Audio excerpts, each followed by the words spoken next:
Olá, bem-vindo! O Via Legal de hoje fala sobre saques indevidos de benefícios que são feitos na conta do segurado depois que ele morre. São tantos casos que a Previdência Social estima um prejuízo anual de 850 milhões de reais. Uma viúva de São Paulo sacou o dinheiro do marido depois que ele morreu e perdeu o direito de receber uma parcela da pensão dele. Dona Luísa ainda não se recuperou da morte do marido, com quem foi casada durante 66 anos.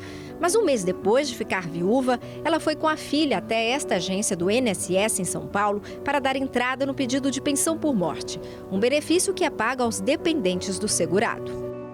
Ela não tem nenhum outro benefício, seria somente aposentadoria. Então eu vim requerer. Já esta advogada fez o pedido do benefício a uma cliente, mas que não era casada oficialmente. Ela explica que o casal tinha união estável e trouxe, além da certidão de óbito, vários outros documentos. RG, CPF, comprovante de residência e assim por diante. No caso deles, como não tinha esse vínculo, a priori seriam solteiros, então no caso, certidão de nascimento. Ela convivia com ele de uma forma informal por mais de 20 anos e nunca registraram, nunca formalizaram essa união. No entanto, pertencia, assim, a esse núcleo familiar de uma forma legal. O INSS dá um prazo de até 90 dias para o dependente fazer a solicitação e assim receber o benefício desde a data de falecimento do beneficiário. Se ele não atender aos requisitos da Previdência, neste caso, outra possibilidade é fazer a solicitação do resíduo, valor que ficou na conta do segurado. No caso de falecimento já no decorrer do mês, os valores proporcionais a esses dias, eles são devidos aos dependentes de pensão por morte. Caso não existam esses dependentes de pensão por morte, esse valor pode ser requerido pelos herdeiros na forma da lei, e o pagamento, para que o pagamento seja efetuado, a pessoa precisa ter uma autorização, um alvará judicial, e apresentar esse alvará no INSS junto com o pedido de resíduo. O problema é que nem todos seguem essas orientações. Com a senha e o cartão em mãos, tem gente que acaba sacando dinheiro de quem já morreu, sem saber que essa atitude, que parece simples, é considerada crime de estelionato. Cada recebimento depois do falecimento, ele gera um procedimento de apuração interno, que primeiro vai fazer a identificação daquele que fez o saque, e se comprovado lá efetivamente o saque depois do óbito, essa pessoa vai ser instada a fazer a devolução. Se não houver restituição, aí o processo é encaminhado para a Procuradoria do INSS e avaliar as medidas judiciais, se for o caso. Uma viúva de Apiaí, cidade do interior paulista, retirou o dinheiro da aposentadoria do marido, que já havia morrido, e foi obrigada a devolver cerca de R$ 1.300 ao INSS. Mas depois ela pediu ressarcimento na Justiça Federal, alegando que tinha direito à pensão por morte. A primeira instância negou o pedido, que foi confirmado pelo Tribunal Regional Federal em São Paulo. Ela teria direito a esse resíduo? Teria.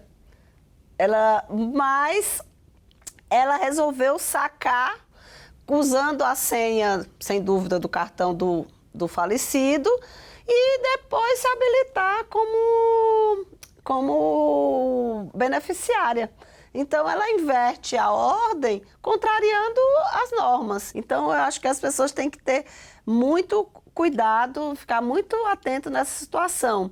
Ela levou um prejuízo, porque se ela tivesse ido no INSS com a certidão de óbito e com os comprovantes para preencher os requisitos de beneficiária da pensão por morte, ela teria também tido direito a esse resíduo.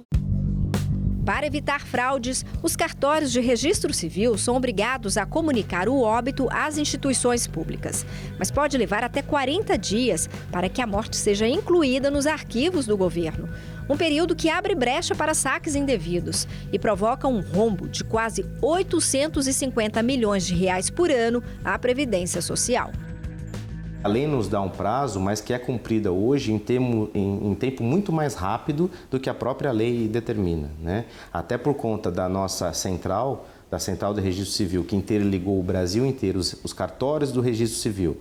E uma vez interligados, nós conseguimos fazer com que esses órgãos se alimentassem das informações da central. Então isso é muito rápido.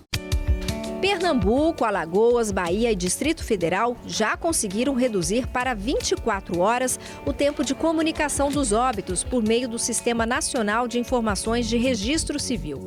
E o INSS espera que a ação, em parceria com as Corregedorias Gerais dos Tribunais de Justiça, se estenda para todo o Brasil e reduza esse prejuízo aos cofres públicos. Aqui você escreve o seu nome. Isso é piloto 300. Isso mesmo. Dona Luísa, aos 88 anos, fez questão de preencher todos os papéis conforme a lei.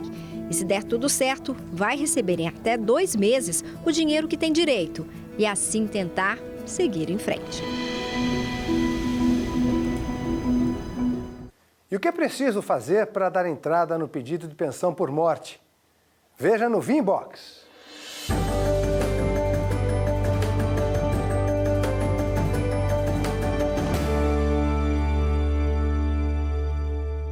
Então, em relação ao falecimento, o primeiro passo é fazer o registro de óbito. Se houver dependentes, né, filhos menores de 21 anos, cônjuge, companheiros, precisa fazer o agendamento para fazer o requerimento da pensão por morte e, havendo esses dependentes, pode também, no requerimento da pensão por morte, solicitar o resíduo, caso tenha ficado algum valor sem receber em vida pela pessoa que faleceu. Caso não tenha dependente previdenciário, o que a pessoa precisa fazer, se houver algum resíduo a ser recebido, é procurar a Justiça Estadual e fazer a solicitação de um alvará judicial e esse alvará apresentar no INSS para requerer o resíduo e receber esses valores que ficaram sem pagar anteriores ao óbito da pessoa. Dúvidas? Escreva para a gente.